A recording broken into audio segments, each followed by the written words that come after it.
yes, especially in these times where these things must be considered, where they must be addressed. Ted Griffith is a 40-year communications and public affairs professional who has helped senior executives in business, government, politics, media, and nonprofits to deliver persuasive messages. As president of the Fixers Group, his team has managed issues in such sectors as energy, water and wastewater, healthcare, municipal and provincial governments, agriculture, finance, mining, and retail. There's not a place he hasn't touched. The firm is committed to bringing the art and science of persuasion to the clients in communication. Welcome to Politics Done Right, Ted. How are you doing today? I'm doing great, Alberto. Thank you for having me. This is a great opportunity. Actually, look, I must confess that I didn't get through the entire of your book, but I went through some of the synopsis, and it is a topic that we cover here at Politics Done Right, day in and day out. And having a book of this nature that itemized as it does, I think it is an excellent thing. So let's go ahead and start with your entry. Why did you write the book? Well, I'd say I was pulling beforehand.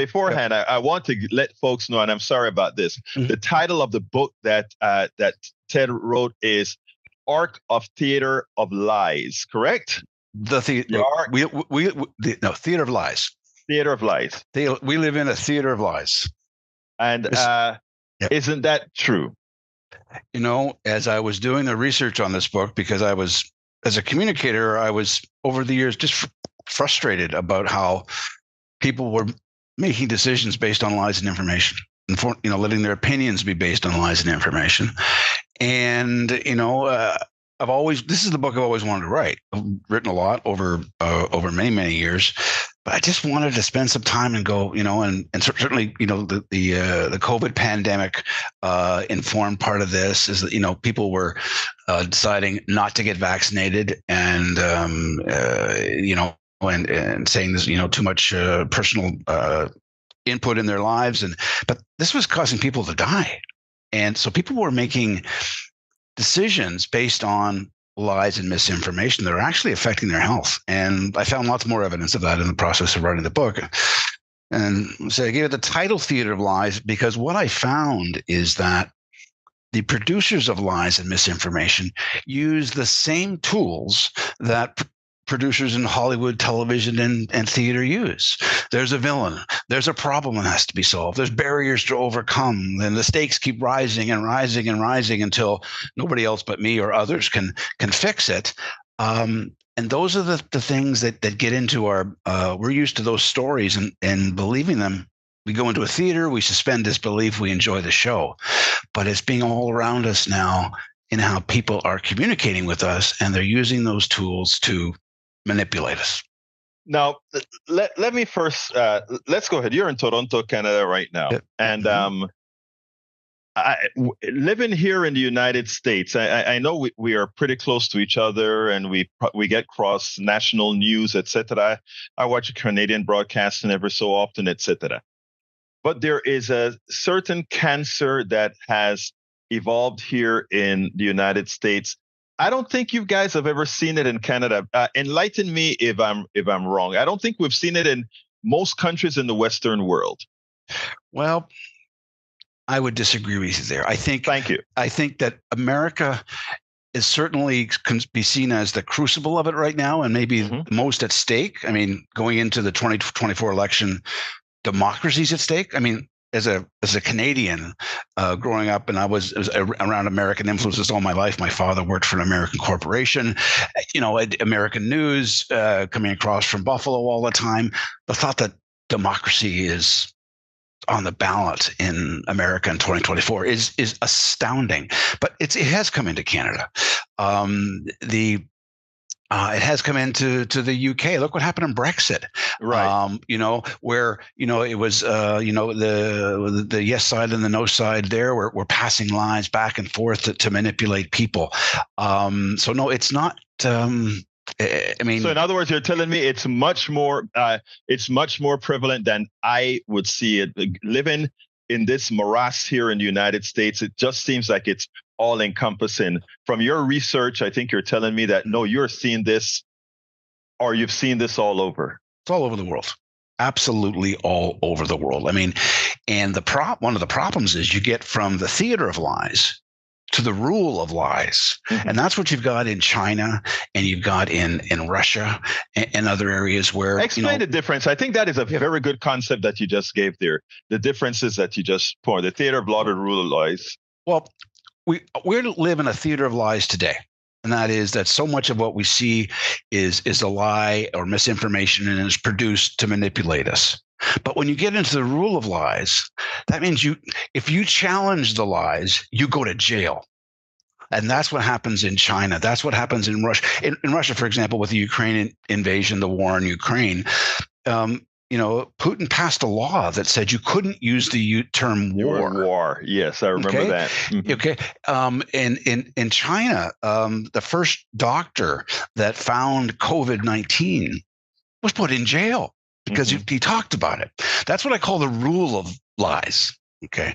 So when literally you go from, okay, we're being influenced by lies, which is where we are now, to saying, no, this is the truth.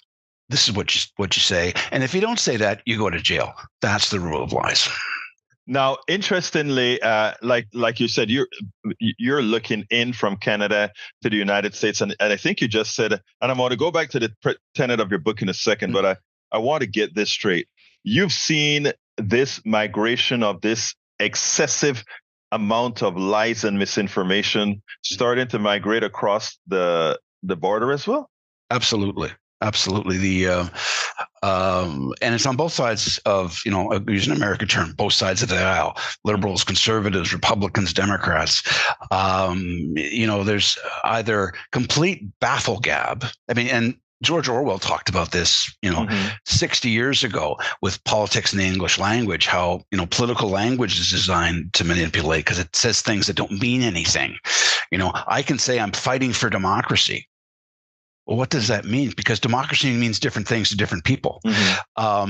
That's part of the problem with misinformation and lies. That sometimes it's just not a lie, but it's using words that mean one thing to me, mean another thing to you, but you think I mean what you want me to believe.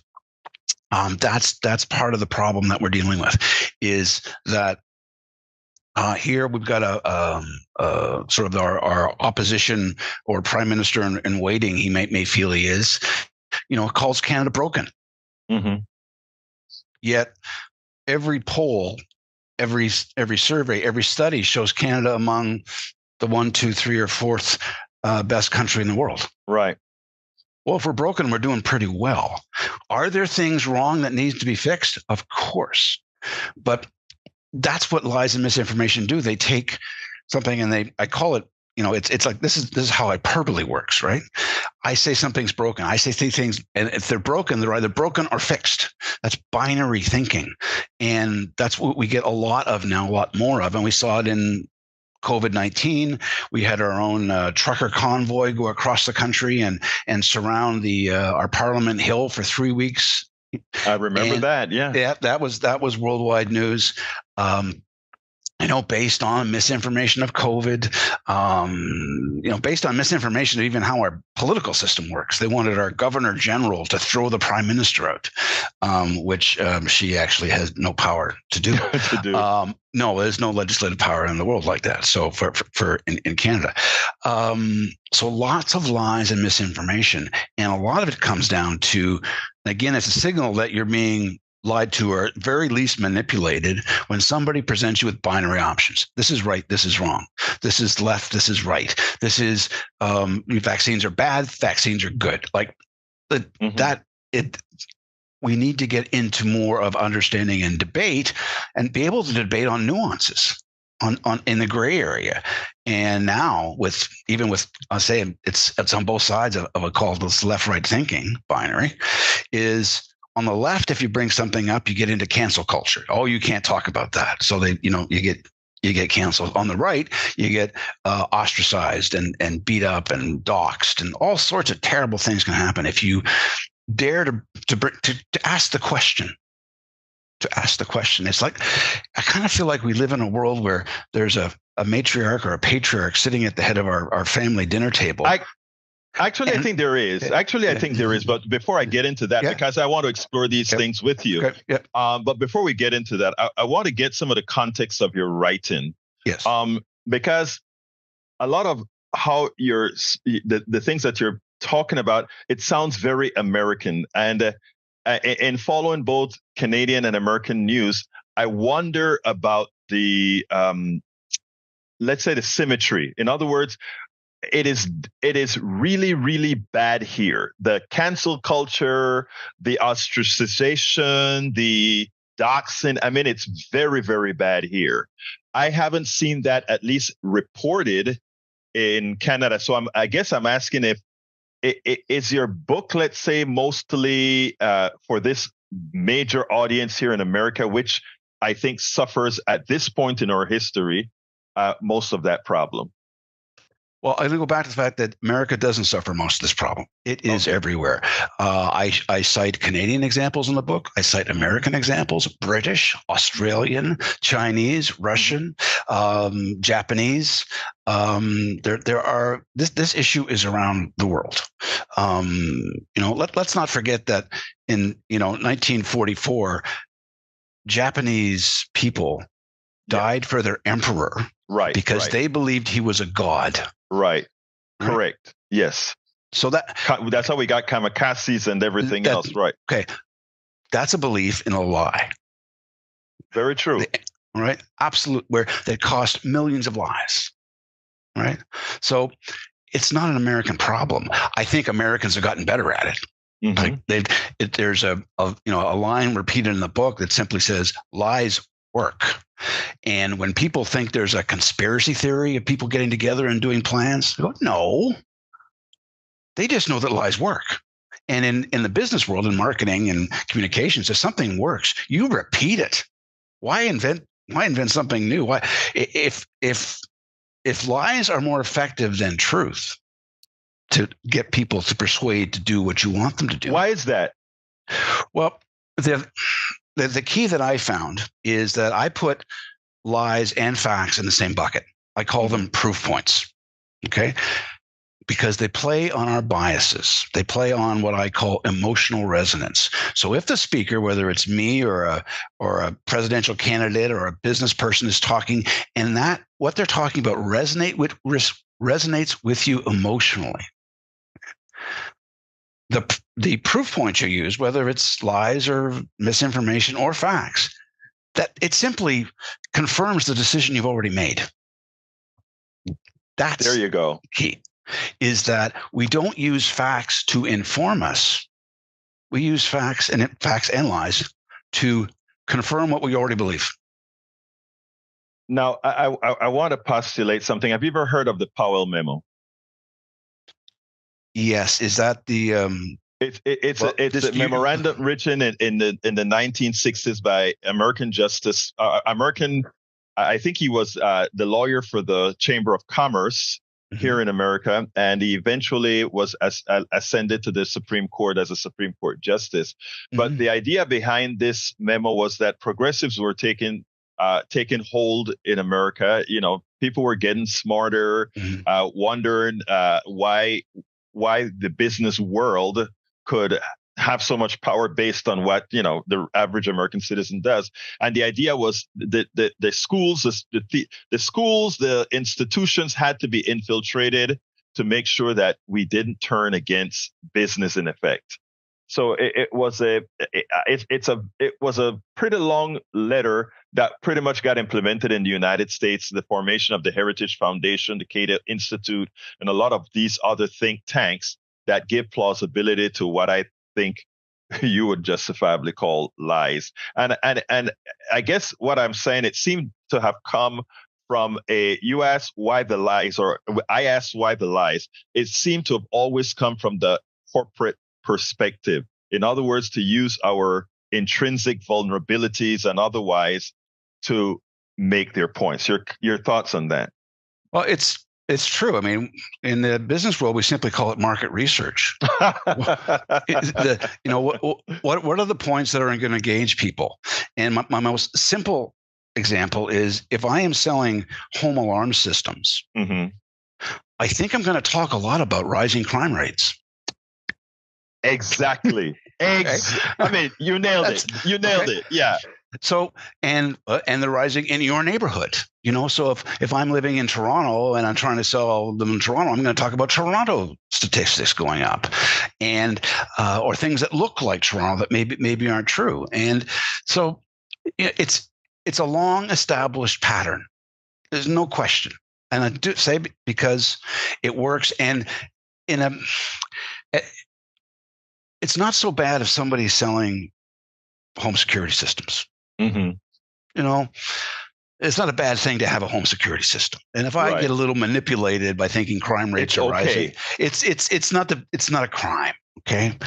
But if I'm choosing my government, if I'm saying that, I'm not a racist, when in fact I do and say and have racist thoughts all the time, because if I'm, it was only in 1965 that Canada lost its last segregated school. Oh, really? Yes. Okay. Okay. We had segregated lunch counters in Halifax, which was the center of the Black population. Right. I know. In Yeah. Canada. The migration. Yeah. Yeah. It's so, as I say, we don't hold up our hands so well. Our fight today in Canada is the truth of Indigenous residential schools and the damage that they've done, the children that died in them, and how many died, and what's true and what's not true. And they're literally, papers written on all sides of this argument. So we were still there, okay, based on the fact that race, which is also a lie. Okay, it's a human construct that we've created. Okay, that says, and that goes right back to the 1452 with an author who talked about how Africans were basically degenerates, right, and needed Christian help to save them. And so we enslaved them by making sure they were low on the totem pole, they needed our help, so we were doing them benefit, which you heard just last year from Ron DeSantis, that the slaves learned skills. Yes. 500 years later, same message. It's amazing. You know what? It is amazing. You brought. I mean, I like the way you think, because I have this term now called antiseptic slavery. My term. Antiseptic slavery, I like where I said we're all slaves now. It used to look like me, now it looks like all of us. We're all slaves to the corporate state, the corporations. And I give in a couple of my books, I give the examples why I use that term.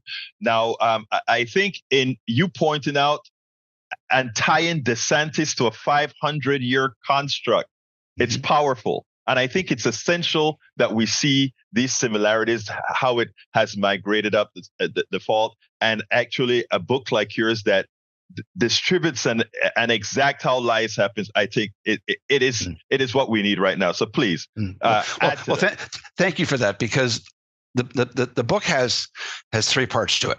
And because it's called Theater of Lies, I called them acts: Act 1, Act 2, Act 3, like a 3-act play. And the first act was actually what I started with, which was simply the question: why do we believe lies, and why do we repeat them to others? Those 2 fundamentals.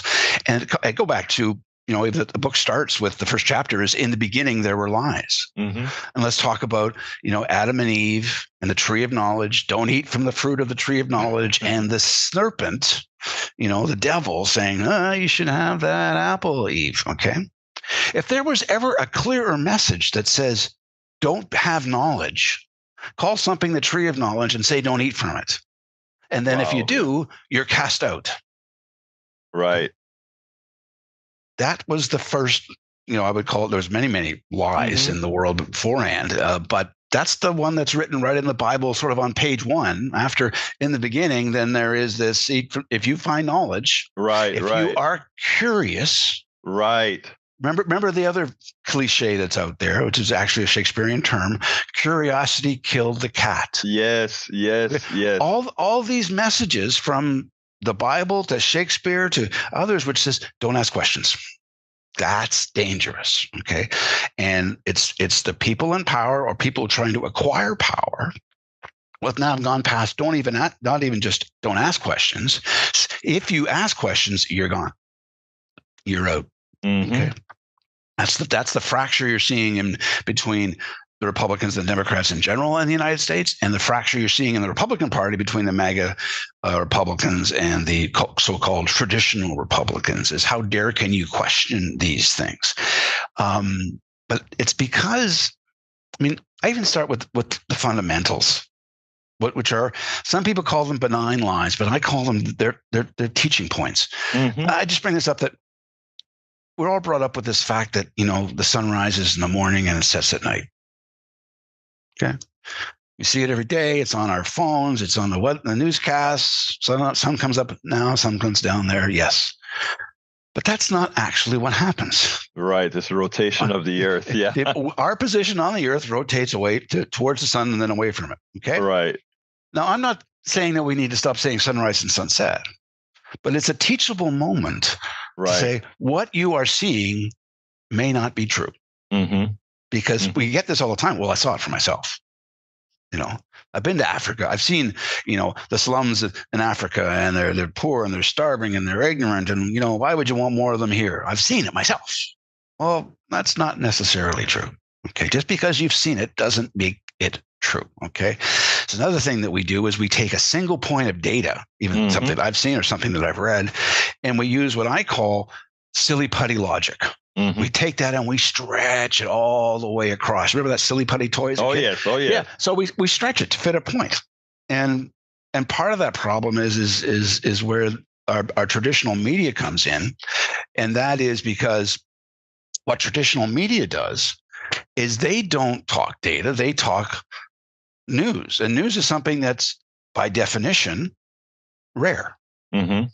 It's dog bites man is not news. Man bites dog is news. Okay? Right. Now, just because a man bites a dog doesn't mean that all men bite dogs. Right. And this is what happens in the mainstream news. I saw it. We saw it in the most pertinent time was when I was writing the book, was when vaccines were coming out for COVID. And if there was any adverse reaction to a COVID vaccine, the news was right on it. Right. Okay. Now. And the people, there's problems. Well, if you know which I have worked in the healthcare industry and know the protocols, is that if you take a vaccine, any drug for that matter, and have some sort of reaction, that is reported to, in your case, it would be the CDC and and your health authorities. Here it would be Health Canada, and it's investigated. Mm-hmm. And even if if you had a vaccine and you slipped on a piece of ice and fell on the ground, that would still be reported as an incident based on the vaccine. And then there would be a complete report and they'd say, no, the vaccine didn't have anything to do with this. So, but that's a long, involved discussion. That doesn't mean black and white, somebody had a vaccine and had a bad reaction. Mm-hmm. Look what happened with, I'm a Buffalo Bills fan. Right. Grew up in say the Toronto area, and cheering for the Buffalo Bills is in my DNA. Well, you remember last year when Damar Hamlin in that football game in Cincinnati, he got hit. Right. And his heart stopped. Yeah. Twice. Eventually saved. Well, while he's on the field, everybody's got their phone now. Okay. Everybody's got their computer and internet access in their hand. Already starting to tweet, this is because he had a COVID vaccine. It was a myocardial infection in his heart that stopped it. And that was Marjorie Taylor Greene tweeted that. And the next day on Tucker Carlson's show, they had a doctor come on and talk all about this. Nothing to do with that. It was what was discovered later, because medical diagnosis takes a little time, folks, that if you get hit, and it happens with soccer players and football players, if you get hit in the helmet or a soccer ball right here in the heart, it can disrupt your heart rhythms to the point of causing it. Just it's the right force at the right time in the right place. At the right beat, yeah. At the right in between the beats, all these things can happen. And so that's what actually happened. But meanwhile, 10 million retweets of Marjorie Taylor Greene's "got to investigate the vaccines. That's what's caused this death, this on field." Right during the instant happened. So it's that, it's silly putty logic. Hold on the third one, because I want to expand on what you just said, which is such an important part when you brought the media in. Yes. I want to do a talk. I mentioned two incidences here in the United States. One that could have had implications, national implications on who win election, etc. The birther movement in America. It didn't matter where Obama was born, given that his mother was an American. But the media ran away with the Trump story on birther, in as much as all they needed to say his mother was a natural born American. It doesn't matter where he was born; he would be a natural born American. That would have been the end of the case. Instead, it moved on. The other thing is when it comes to Canada and Medicare, the state of Medicare in Canada. Canada has, compared to the United States, great healthcare. Compared to the United States, their biggest issue has always been, in Canada, you wait longer for a hip replacement. Turns out here in the United States, we have private healthcare, but given that it's all privatized and you have to move things around, you still have to wait a hell of a long time for most Americans to see a specialist. No different than than let's say, actually quite a bit worse, because it costs you a lot more here in the United States. Just needed to do that interjection. Continue, please. Well, and it's and Canada's taxes rates are higher. They're comparable. We're comparable. When you actually get down to how much money we end up in the end of the day, you have lower income tax rates in the United States. Some states have no income tax at all, et cetera. But guess what? They have higher sales taxes. Right. And you're paying for it in other ways. And America has some of the highest costs of healthcare per capita in the world. Yes. With the worst outcomes. Exactly. Okay. Exactly. Is our healthcare system perfect? Again, nothing's perfect unless we go back to this binary thinking. It's right or it's wrong. It's broken or it's fixed. No, the world moves forward in the gray. And how do we fix it? How do we make it better? And that's what happens with lies and misinformation. Also, they close down thought. We won't go that way because that's bad. I'll hear it listening on CNN, and people talk about Norway. And the right-wing commentators says, well, they're socialists. We don't want to learn anything from them. Happiest people in the world every year.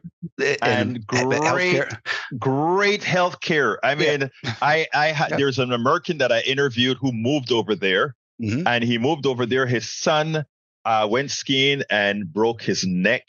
He's better. He's much improved.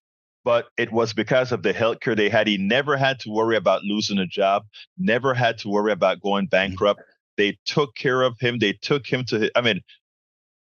we can do it. If we could get out of these theater of lies, if we can get out of the theater of lies, we would do well. Look, I remember when the Obamacare was coming in, I have to say this, and they were talking about it and having discussions. And I'm saying Americans are protesting against going bankrupt for healthcare. Right. Yeah. It's amazing, isn't it? Yes. And the fundamental thought that, in order you get healthcare paid for if you have a job. Right. It's crazy. Well, so that's linked to a job. Well, why? Why do I have to have a job to get healthcare? Listen. Let me just say this. I mean, it is great to have somebody from outside of the country who's under these different programs be able to say this. But, I've been having so much fun talking to you that we've actually let time go by. So here's what I'm going to ask you, Ted. First of all, I'm going to ask you to tell me whatever you want that I should have asked you that I didn't, about your book, about anything, so that we can close out. But more importantly, tell me what you see as a solution to try to get around this theater of lies, if you will. Okay. Well, using the theater of lies metaphor, the lie producers are not going to stop. It works. It has worked for hundreds of years, and it's only getting more so. So the solution is to become a better audience. Okay, a more critical audience. The fundamental way to take care of this is to pause, take a step back, and be curious. Okay, ask the question: why are they telling me this? What are their motivations? Okay, it's what I see in the United States that I wrote about in Newsweek, about that, There is a conservative movement in the states, in the United States, that national conservatives or common good conservatives or Christian conservatives that are embracing Donald Trump's lies, not because they believe him, but because he will set the ground for them to have their conservative country or independent states, whatever it ends up being, putting democracy back on the table.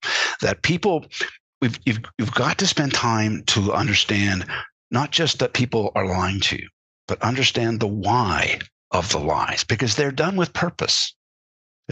And once you get into their motivations, you can sort of check that emotional resonance pack for just a bit.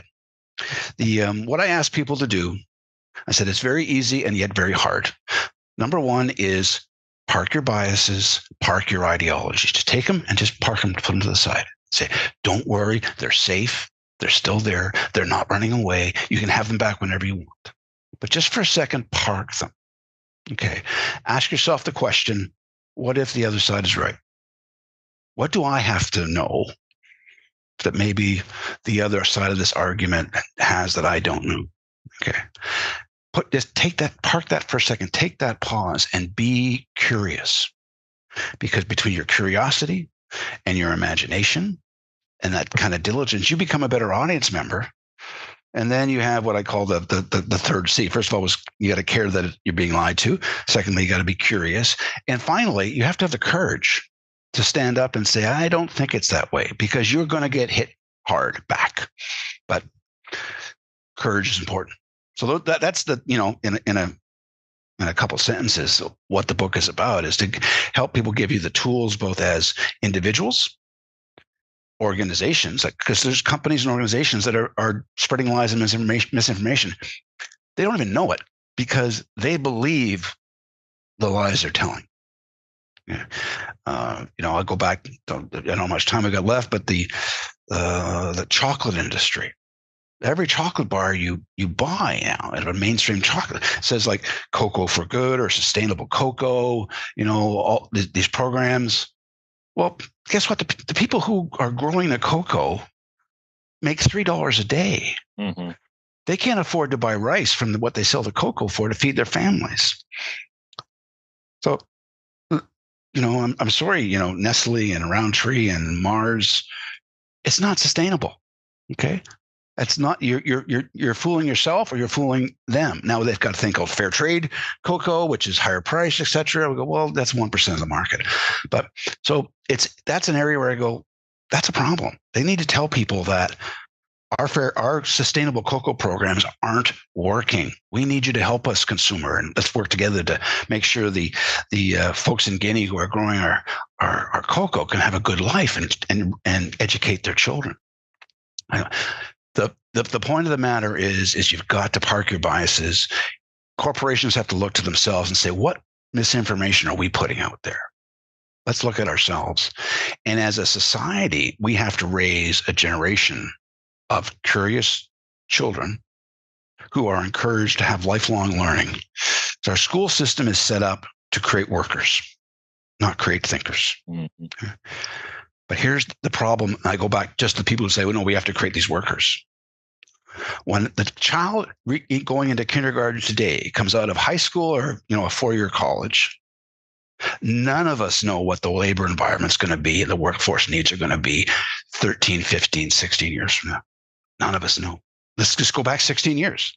Between the internet and social media and digital media and computer technology, we weren't training our kids then to do that. You need to train thinkers who are able to adapt into these new environments. So that's important. If you're trying to raise workers, you can't do it the way you're doing it. You got to raise thinkers. And thinkers, okay, let's go back to that tree of knowledge. Right. That's what the authority doesn't want. Exactly. Donald Trump doesn't want people to think. Exactly. And doesn't want to have Ron DeSantis, no debates on critical race theory. Dumb title. Dumb title. Whoever came up with critical race theory, it was obviously an academic, and then other people took it on and used it. Come up with a better name. It's like when the left took on the term woke. Good black term about being, black slang about being a black children, being aware that when you're around police, right, be aware that they're going to treat you differently. But, the left took it and made it their own. And then, of course, it was easy because since nobody knew what woke really means, we could stamp the meaning. Yeah. We could stamp the meaning and say, I'm anti-woke. Mm-hmm.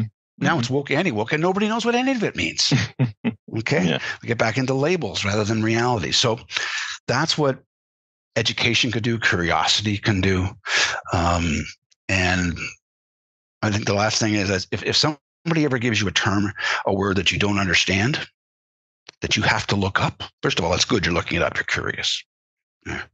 Like somebody talked about illiberalism and, the term common sense, conservatism. I have to look these things up because I don't talk with my friends and my associates and my colleagues, like my that. clients, yeah. These terms. If I've got to go look it up, somebody's trying to get something by me. Okay. Sure. And the use of language is a very powerful tool to manipulate people. Well, that's my business. Though I believe I'm trying to persuade people for good and for them to be independent thinkers, not ideological on either side. Ideology is a killer of curiosity. And that's why I promote this message to all sides of the argument. Ted Griffith, author of Theater of Lies. Thank you so kindly for having been on Politics Done Right. Appreciate it. I look forward to hearing the broadcast. We spend a lot of time deconstructing the news, trying to parse it into a form that everybody can understand. We try to find those little nitpicks where it flies above the fray, etc. If you really like these videos that we do, I want to ask a big favor. Please go ahead. Number one, subscribe to our channel. And number two, please join if you can. Thank you so kindly for watching. Keep watching. Please remember to share. We must populate the entire internet with our progressive message, a message that we know is what most Americans say that they want. So help us, please join. Letitia James did not pull any punches. She is the attorney who prosecuted, the state attorney for New York, who prosecuted Donald Trump for his thievery, for his thuggishness in the financial sector in New York. And she made it clear, whether you're president of the United States or otherwise, you will pay for your malfeasance. And yes, he's going to pay for his malfeasance to the order of over $500 million for having ripped off New York and bankers for so many years. Listen to what she had to say, then we'll take it on the other side. I want to be clear. White-collar financial fraud is not a victimless crime. When the powerful break the law and take more than their fair share, there are fewer resources available for working people, small businesses, and families. And everyday Americans cannot lie to a bank about how much money they have in order to get a mortgage to buy a home, or a loan to keep their business afloat, or to send their child to college. And if they did, I want to thank the entire incredible and hardworking team in my office that tried this case. Because the scale and the scope of Donald Trump's fraud is staggering. And so too is his ego and his belief that the rules do not apply to him. Today, we are holding Donald Trump accountable. We are holding him accountable for lying, cheating, and a lack of contrition, and for flouting the rules that all of us must play by. Because there cannot be different rules for different people in this country, and former presidents are no exception. This decision is a massive victory for every American who believes in that simple but fundamental pillar of our democracy, that the rule of law applies to all of us equally, fairly, and justly. Thank you. So yeah, it's coming home to roost now. The chickens are coming home to roost. Donald Trump probably thought he would have forever get away with his malfeasance. Well, now in the latter stages of his life, the old man will pay. The thing about it is, what will be the behavior of his sycophants? We don't know, but it doesn't matter. His life for all practical purposes, as a supposed tycoon. We know it's just a tycoon on paper only, never amounted to much. Well, for all practical purposes, no matter what he tries, it's over. Mustafaa Carroll, former head of CAIR, but I know he got reabsorbed into it again. So first of all, tell us a little bit about you, Mustafaa. Okay, a little bit about me. Born and raised in Gary, Indiana. Come from a family of 4 boys. My father was a steel worker. My mother was a nurse.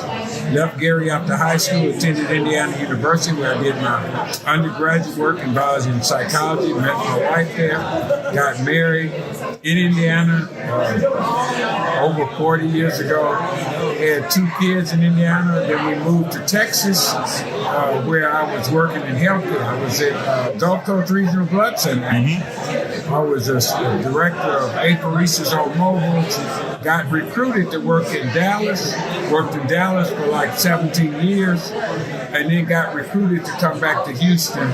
And that's when you probably saw me. That's when I met you. And ironically, we always talk about 6 degrees of separation. It turns out that the woman that you're married to is from the same country of my origin, Panama. It's amazing. Sabroso.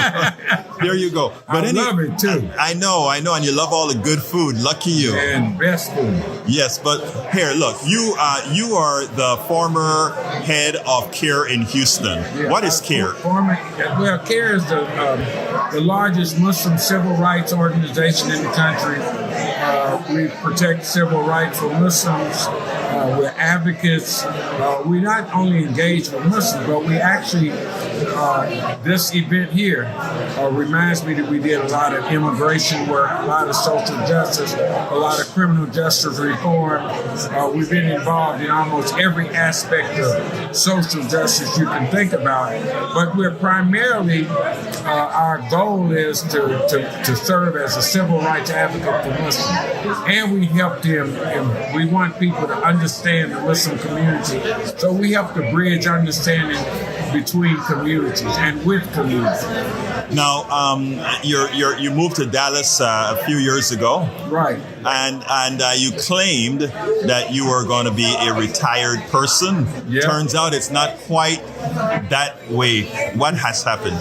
I moved to Dallas, and people said, "Well, are you going to work with CAIR?" And I said, "No, I'm retired." The very next day, they asked me to be a consultant, which was lightweight. It wasn't too big. And so I did that for maybe a year. And this recently, in November 1st, I got commandeered to help them. The former executive director there left, and they asked me to help them reboot CAIR DFW. So I'm back with CAIR. It's like being in the mafia. Well, I tell you, they keep dragging me in. Yeah, Al Pacino, right? Yep. Yeah, yep. But anyway, the reason I wanted to talk to you is what's occurring right now in the Middle East, specifically Israel and Gaza. And before we get into it, I want to make a subject to the people that are listening. Being anti what's going on has nothing to do with anti-Semitism, and you should not allow anybody to shut you up when you're attempting to just talk humanity. Yes. Let's remember that. Anyway, I want to hear what your thoughts are on what's occurring in Israel right now. Absolutely. Well, most of the people here, the way it's been framed forever, and it didn't just start October 7th, but the frame is that Israel has the right to defend itself. That's not arguable. Anybody can say that. But unless you understand the history of what's happened in Palestine for the last 75 years, it's been to oust the Palestinians from their homes. You have a lot of human rights abuses that have been going on way before October 7th. And then October 7th, and Hamas attacked Israel, and Israel's response has been well over the top. I mean, it's not even an appropriate response, and people don't know that it is an occupier, one of the worst occupations that we've seen in modern history. That there are over 300 and something checkpoints that you have children being put in prisons, and now we're seeing what appears to be the genocide in our own time. Actually, by definition, I mean, it's not arguable. I mean, some people would like to make it an arguable position. It's not an arguable position. Yeah, it is by definition, that is what we're having. By definition, Gaza and the West Bank are apartheid territories. Absolutely. You don't. And people ask me, they say, well, because there's similarities between the civil rights period, right, the Jim Crow South and that. But when I examine it, it's even worse than what happened in if you want to say that, because in Jim Crow South, we could drive where we wanted to drive. Right. We didn't have places that I couldn't drive, not by law. We didn't have 1,000-mile, 26-foot-high wall that was is the largest open-air prison. We didn't have our children people were getting shot and killed, but now we see it wholesale. We didn't see them putting the level. It's the level of things that we're seeing now in Gaza is just... Well, our laws had the semblance of equality. The laws did, if it weren't for the people, but the laws had a semblance. It wasn't real. Not great, but it had a semblance. It's a semblance of it. No, it's now, not there's not even a semblance. There's right. no equality. They can't vote. They're second-class or third-class citizens at best. And I don't know why people are confused when they understand what's going on. Well, I mean, and that's where CAIR and a lot of other organizations should come in my humble opinion, in that most people are good people. Most Americans are good people. The problem is most people are also ignorant. Absolutely. They don't understand the genesis of places. They don't understand the genesis of conflicts. Absolutely. What should we do? Because like I said, one of the things that I tell people now more, and it's necessary, is do not allow anybody, any identity to co-opt a word. Yes. What happened in Germany was a genocide. It was a Holocaust. It was horrendous. Absolutely. And there's no doubt that, but what the current Israeli government and previous Israeli governments are doing in Gaza and the West Bank and in Israel proper is outrageous. And what is worse about it, one of the things that really hits home for me and has for a long time is like we're giving $3.8 billion a year to a country that doesn't need that support.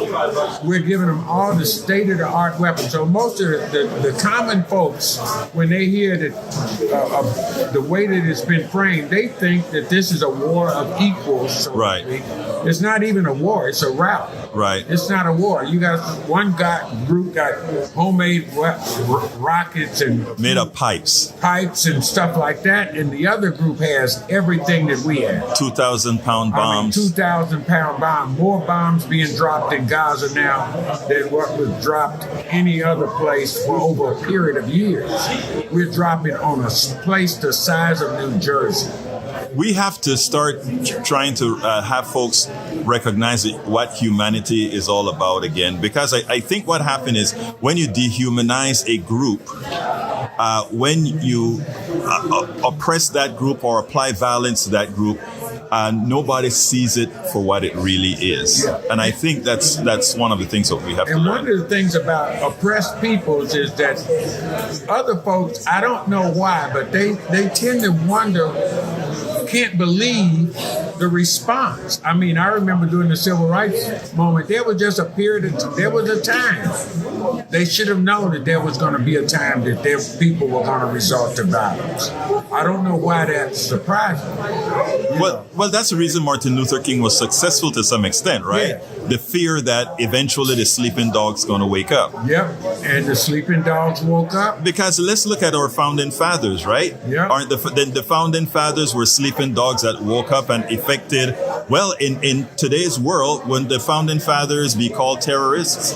Yep, they would be called terrorists, and they were called all kinds of things back then. But they would definitely be called terrorists. They would be called insurrectionists. because they went against the current government, right? And you remember they had famous sayings like "Give me liberty" or "Give me or death." "Give me death." Yeah. And the Boston Tea Party, right, was to protest no taxation without representation.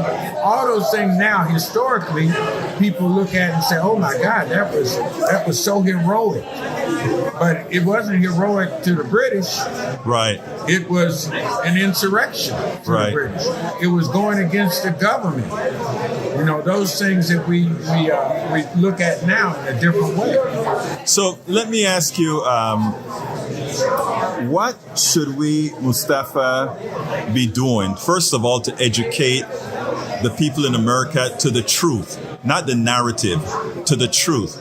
And why this is also a danger for us. You know, we look at it as, well, we are bigger, we are more powerful, but this is actually a danger to every single American citizen, what we are allowing to occur in Gaza and the West Bank. I was on a program back in the end of November called Beyond Gaza, meaning what are we going to do next? What's going to happen after this?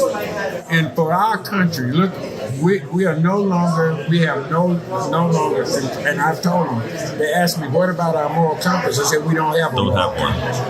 We don't have a moral compass. We're losing our standing in the world. People are seeing this, and this is emboldening other groups to do what we're doing. We're leaders in the world. So when they see that the most powerful country in the world has no moral compass, then what does that say to the rest of the world? That means that whatever they do, the thing that we were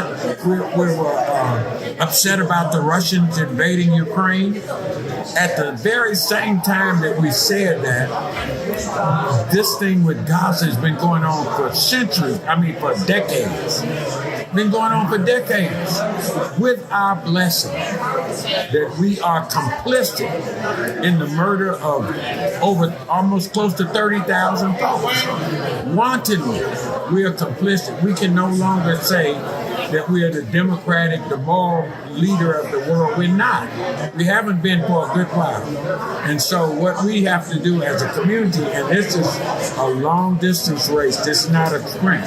What we have to do is consistently educate people as to what is really happening, despite the fact that you're going to be called anti-Semitic, that you're going to be called enemies of the state of Israel, and all this other garbage that we hear. That we're not enemies. I speak the truth. Now, let me just tell you that all this info that we talk about, when we talk these issues, I make sure that this is sanctioned by my Jewish friends. Right. I have a lot of Jewish friends that I pass a lot of my wordiology by to ensure that we are in fact saying things correctly. And the vast majority of my Jewish friends have told me, Egberto, what you're doing by trying to spread the truth to the American population, there's nothing anti-Semitic about it. We cannot allow others to make one believe that speaking up against a right-wing, evil Israeli government is somehow anti-Semitic. It is not. Absolutely. And the narrative now is that they've conflated it. Right.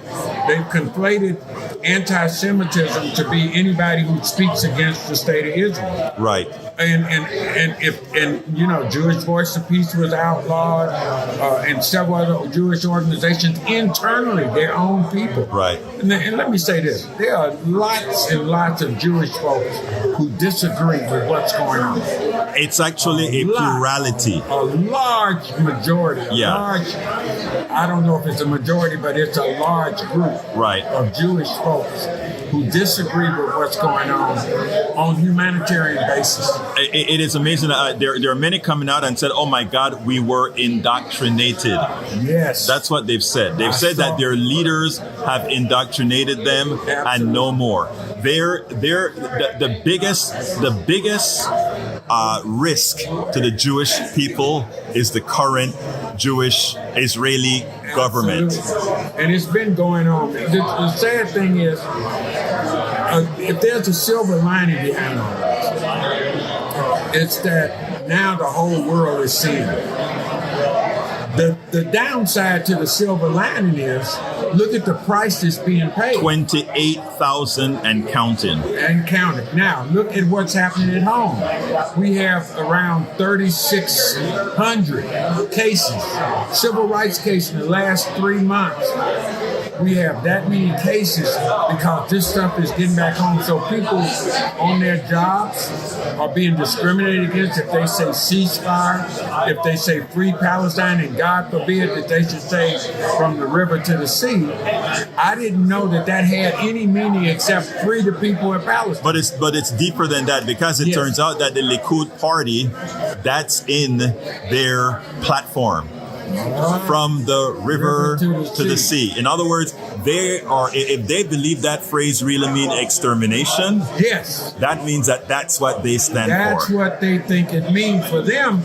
When you say Palestine will be free from the river to the sea, in their opinion, that means you want to see the state of Israel. Well, I think people should be educated to understand that from the river to the sea, actually, for most Palestinians, actually mean we don't want to be removed from our lands, no matter where it is, and we don't want others, meaning the Israelis who've been in that land, or I should say the Hebrews who've been in that land. That's fine as well. But now the injustice of all of this. They can't return. The Palestinians can't return. And this is not just Muslims.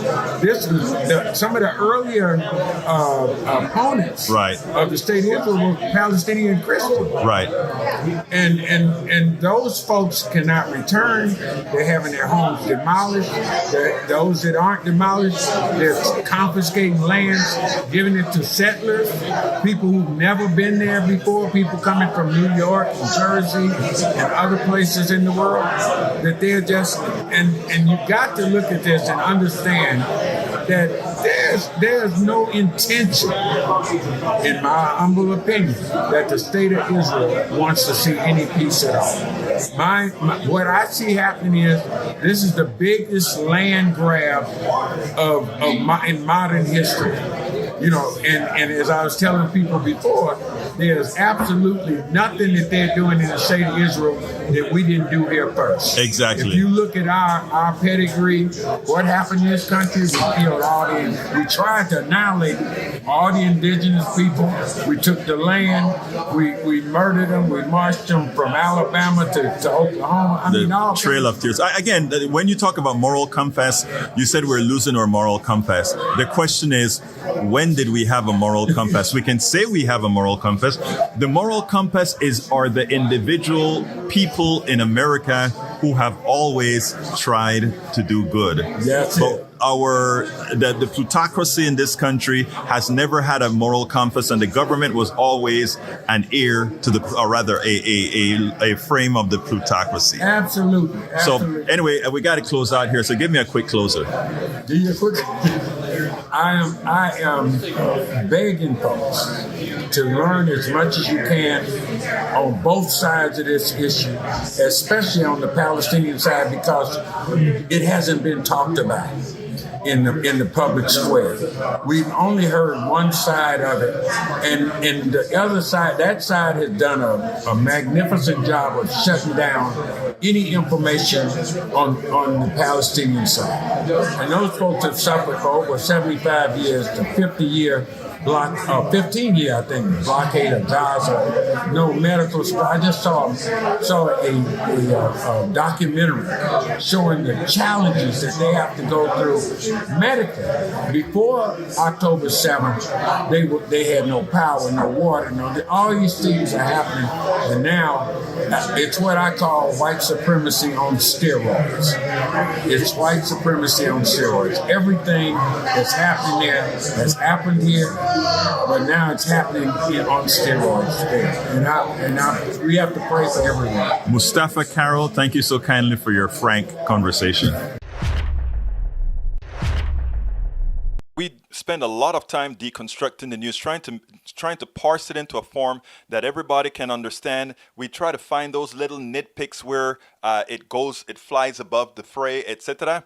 If you really like these videos that we do, I want to ask a big favor. Please go ahead. Number one, subscribe to our channel, and number two, please join if you can. Thank you so kindly for watching. Keep watching. Please remember to share. We must populate the entire internet with our progressive message, a message that we know is what most Americans say that they want. So help us, please join.